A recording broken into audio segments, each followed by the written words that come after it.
yashang, mazza qiling, baxtli bo'ling, boy bo'ling, saxiy boylardan bo'ling, odamlarga yordam bering.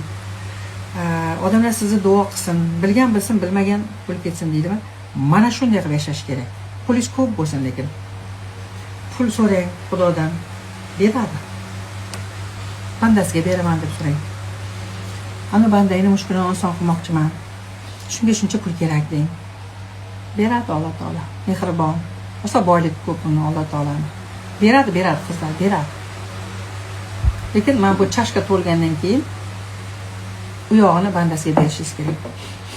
Birinchi chashkani to'ldirasiz, keyin chashkadan toshadi-ku, uni ham agar o'zingizga tiqadigan bo'lsangiz, bu bo'lib qolasiz. O'sha chashkadan oshgani o'sha bandasiniki. Agar o'sha stakaningiz to'lgandan keyin toshadi-ku, toshganini ham o'zingizga og'ziga tiqaversangiz, Alloh taolo fuk kesib qo'yadi sizning rizqingizni. Atrofga qarang, bor shunaqa boylar. Agar toshganini siz bandasiga beraversangiz, ya'ni men to'ldim Alloh, bu yog'i bandasiga desangiz, sizga to'xtamasdan resurslar kelaveradi. Siz toshganini bandasiga beraveradi. Bandasiga beraverasiz deganda pryamoy ma'noda masanga deb pachka pul bermaysiz.